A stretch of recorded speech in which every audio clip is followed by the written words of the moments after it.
തെക്കൻ Lebanon, ബെഗ Valley, Beirut, Syrian തലസ്ഥാനം എന്നിവിടങ്ങളിലായി ആയിരക്കണക്കിന് പേജറുകൾ ഒരേ സമയം പൊട്ടിത്തെറിക്കുന്നു. മുമ്പെങ്ങും കേട്ടിട്ടില്ലാത്ത ആക്രമണ തന്ത്രം. ആയിരക്കണക്കിന് പേജറുകൾ ഒരേ സമയം പൊട്ടിത്തെറിക്കുന്ന സംഭവം അസാധാരണങ്ങളിൽ അസാധാരണമാണ്. ഈ ആക്രമണത്തിന് പിന്നിൽ ഇസ്രായേലിന്റെ ചാരസംഘടനയായ മൊസാദ് ആണെന്ന് ഹിസ്ബുള്ള ആരോപിക്കുമ്പോൾ ഇസ്രായേൽ അത് നിഷേധിക്കുന്നുമില്ല. അക്കങ്ങളും അക്ഷരങ്ങളുമുള്ള മെസ്സേജുകൾ പ്രദർശിപ്പിക്കുകയും ശബ്ദ സന്ദേശങ്ങൾ സ്വീകരിക്കുകയും ചെയ്യുന്ന ഒരു വയർലെസ് ഇലക്ട്രോണിക് ഡിവൈസാണ് പേജർ. വാക്കി ടോക്കിയുടെ ഒരു പരിണാമം. റേഡിയോ തരംഗങ്ങൾ വഴിയാണ് ഇവ പ്രവർത്തിക്കുന്നത്. 1996 ഹമാസിന്റെ ബോംബ് നിർമ്മാതാവായ യഹിയ അയ്യാഷ് കയ്യിലിരുന്ന മൊബൈൽ ഫോൺ പൊട്ടിത്തെറിച്ചാണ് കൊല്ലപ്പെട്ടത്. ഈ കൊലപാതകത്തിന് പിന്നിൽ ഇസ്രായേലായിരുന്നു.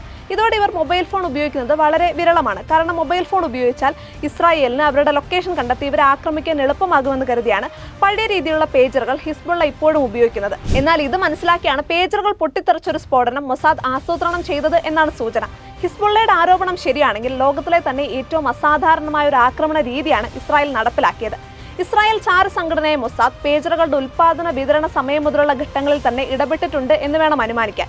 ലെബനനിലേക്ക് ഇറക്കുമതി ചെയ്ത തായ്വാനീസ് നിർമ്മിത പേജറുകളാണ് പൊട്ടിത്തെറിച്ചത്. തായ്വാനിലെ ഗോൾഡ് അപ്പോളോ എന്ന വയർലെസ് കമ്പനിയിൽ നിന്നുമാണ് ഹിസ്ബുള്ള പേജറുകൾ ഓർഡർ ചെയ്തത്.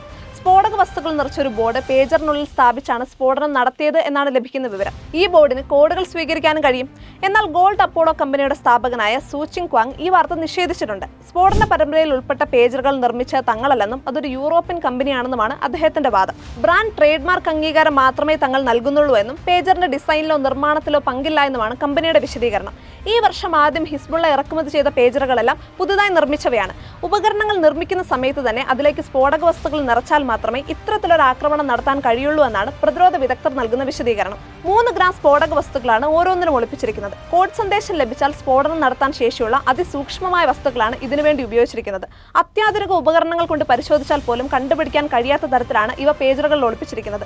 ഇതെങ്ങനെ സാധിച്ചു എന്നുള്ള കാര്യം ഇപ്പോഴും അജ്ഞാതമാണ്. പൊട്ടിത്തെറിക്കുന്നതിന് മുൻപ് ഏകദേശം 10 സെക്കൻഡ് സമയത്തേക്ക് പേജറുകൾ ബീപ്പ് ചെയ്തിരുന്നു. സാധാരണ എന്തെങ്കിലും മെസ്സേജ് വരുമ്പോഴുള്ള സൗണ്ടാണിത്. മെസ്സേജ് ആണെന്ന് കരുതി അത് വായിക്കാനായി പലരും മുഖത്തോട് ചേർത്ത് വെക്കുന്ന സമയത്താണ് സ്ഫോടനം ഉണ്ടാകുന്നത്. അതുകൊണ്ട് തന്നെ പലരുടെയും കണ്ണിന് ഗുരുതരമായി പരിക്കേറ്റിട്ടുണ്ട് എന്നാണ് പുറത്തുവരുന്ന റിപ്പോർട്ടുകൾ.